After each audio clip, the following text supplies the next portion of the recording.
This is Chloe, and this is Clyde, and this is their roadmap to success. Now, we just got done shooting the video about creating an invisible boundary and teaching Clyde to respect personal space. I just recommend the guardian should practice with both dogs, so she needs this practice as well. And a lot of times we have little dogs, and little dogs tend to get away with more things than big dogs. We see a big dog can do more damage, but it's important if she's breaking the rule, he's going to break the rule. And so we want to make sure that they have that both of them see the humans acting like leaders. So we started off with talking about exercise. He doesn't get as much exercise as he needs, and so I went up some creative ways of exercising. Throwing the treats up and down the stairs. Remember to count each down up as 1. Do it with an empty stomach the first time, and max him out until he stops going. Then you know what his maximum number is. Playing fetch. Laser might be an option for him. I can't tell because he was quasi-interested, but there were Bully 6 and other stuff around. Also scent games.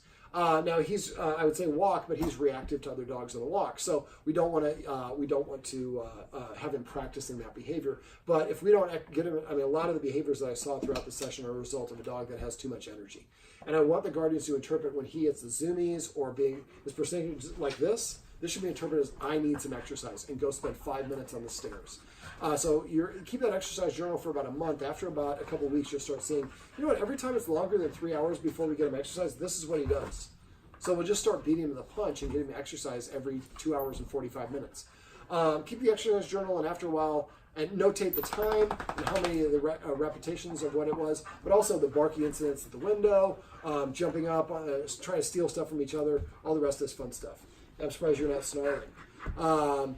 Now, let me see. We also talked about rules and the importance of rules and the psychology of rules. Most of us think of rules as being mean or a negative, and so we don't have rules for our dogs, and that confuses the dog into thinking it has the same rank or authority that we have. And if the dog sees you as a peer, then listening to you becomes optional. So I went over some rules. One of them is not allowing the dogs on the furniture for 30 days. The letter X mats will be a great way to help keep them off. I'd also recommend, before we get back to rules, is putting a little bit of white paper on the bottom, maybe about 15, 17 inches of the windows that look out on the street, so that way the dogs can't when they get up on the couch, they can't see out the window. They bark a lot, and this will help them kind of mitigate that behavior a little bit as well. And if it gets really barky, or it's right before kids are going to be coming home from school or camp or something like that, exercising them before that happens sets them up for success. All right, other rules, they should eat in the order of their rank. You can go to my website and just check out, look for search, click on dog training tips, sit. That's passive training. We'll talk about that in a sec. And then in the search box on the right, if you're looking at a laptop, type in structured feeding. And I have a couple of videos that show you how to do that. It's using the same principle that we used here. But I would feed the humans he's eating, should eat first, she should eat next, and he should eat last, because he's the young pup. And this will help her have a little bit more status. It'll also help the dogs see the humans acting like leaders. And that's really what all the rules are based on. Another rule, you have to sit before I let you in or out the door. You're not allowed to be within 5 feet of the child or anybody who's eating. Not be allowed in the kitchen where we're preparing food. Also, if you're going outside, don't let the dog go out the door ahead of you. Up and down stairs, things along those lines. Some of those you guys already had in place, but try to go back to doing those. And remember, at the end, then we're going to start letting the dog break the rule, or it's a one-time pass, but don't do it as a reward. I guess you are going to end up doing it as a rule, but remember, these need to be in place for at least 66 days or as long as the problem is still going on. Very patient. I appreciate that. Okay, so we also talked about rules about structure. Structure, specifically, I call it petting with a purpose and passive training. Petting with a purpose is when the dog tells me what to do, I give it a counter order instead of doing what it wants. If it nudges me, which he does a lot, I tell him to sit. When he sits, I pet him under his chin and say the word sit and only the word sit. Don't say good sit, just sit. And don't say sit, sit. And then you can pet him as much or as little as you want after that. The dog has to do something to prepay or follow your command to earn the privilege of your behavior. Now, remember to use paycheck if you suspect someone's petting without a purpose. And only say it once. So if you say sit and the dog doesn't sit, then lean back and then do your own thing. If the dog jumps up like he has sense to do, get up and leave the room. So what we're saying is you either do it our way right away, or you don't get your reward, and if you continue to pester me, it makes me leave the room.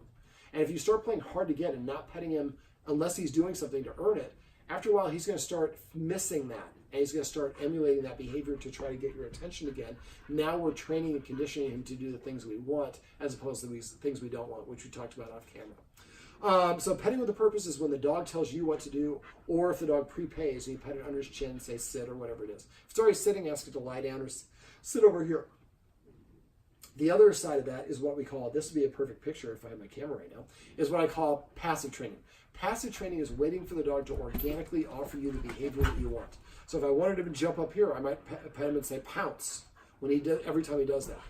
Now that's not what we want, so we're not going to do that. You see that half jump? That's because he's starting to figure out that this is not allowed. So basically, every time the dog comes to you, pet it and say come. Every time it sits, pet it and say sit. Every time it lays down, pet it and say crash, or whatever the chill, whatever the word is. Take the first bite of food, maybe say sushi or lasagna or whatever the words. Come up with your own words. And then that way, take some water, call it cocktails, or whatever it is. After a while, then you can start putting these things in context. Name all the individual dog toys. And so all ropes can be ropes, all balls can be balls, but naming all the individual toys can help. And again, this should be interpreted as I need some exercise and going to the stairs. I think more than anything else, if the guardian start increasing his exercise and sprinkle it throughout the day, maybe 5 to 7 exercise sessions, each one of them is something where he's running or active, where he takes 5 minutes, is going to really be a boon for him in terms of behavior. And another one, if you set games, don't discount that. Take him in the other room and hide 5 treats around the room, and then he has got to come in and use his nose to find them. I have a whole bunch of other things on my website. And like the Guardians, actually, you probably want to teach him a leave it exercise. And again, if you go in there, just type in leave it and Google it as well or YouTube it. But teaching him things to help him develop some self-control. Also, how many commands do the dogs know? How many commands do you know? Shake. Okay, so sit. I definitely wouldn't practice shaking more, because if you like this, you must really like this, how they look at it.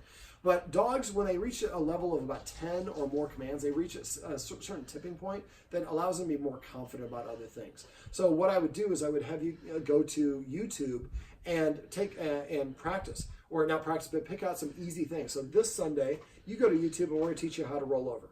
Then all week long, you want to go outside, roll over. You want to do your food, roll over. You want to pet your roll over. By the end of the week, and you probably wait a couple weeks to do this, work on this stuff that we covered here first. But once you get to the point where each week you take turns teaching them something, and then all week, and then you teach each other what the command words are, then you help them practice all these different things. If we have mentors or a teacher that really helps us, that really helps us. We have a lot of respect for them because they helped us get through a tough point in life, and they were associated with that. So if we can actually start teaching them some new tricks and skills, that's going to boost their self-esteem, help them also simultaneously see and respect you as more authority figures because you're associated with us getting those. Now, I would go to the green spot, and I would get some bully sticks, bully bites for her, bully sticks for him. And then when you have guests come over, practice having guests come over, and have your guests have the snack, and you guys establish those invisible boundaries. Remember, don't pet them when they're overexcited. When you come home and they're all jumping up and down, restrain, wait, and as soon as they're calm, then reach. As soon as you reach, the dog start wiggling, pull back. You're being so cute. And so eventually the dog learns that being calm makes me very attractive to the humans. Jumping up and excited and forcing myself on them causes them to stop petting more or leave the room. Remember to use those escalating consequences to disagree, and I also have videos for that. Make sure you don't walk around him if he's standing, or her. Walk through them. You do have eye boogers too. And so they understand that just because, or the humans are not going to move out of my way, my job is to get out of the humans' ways. Now I'm going to show the Guardians how to use the martingale collar and a special twist of leash, so they can stop using that the prong collar. But in a month from now, I'm hoping that a lot of these things are better. But a month from now, you're still having some of these problems, let us know. We can come back and work on some loose leash walking or some bat training with him and teach him. You just need to have another. If you have a friend or a neighbor, somebody has a dog, we need to have set up a scenario. But like I talked about the door off camera, we want to create scenarios where the dog can help practice the behavior that we want. We can make it the easiest version possible. We can break it down into individual steps. Now I practice step 1 over and over and over again until he's doing step 1. Only then do we go to step 2. And once we've done all the individual steps in the easiest version possible, then we bring them all back together. But now then we do all the steps together.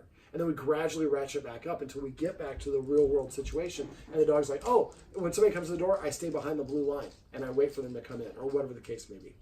All right, puppies. Imagine that. I thought you might come. Well, this is sit.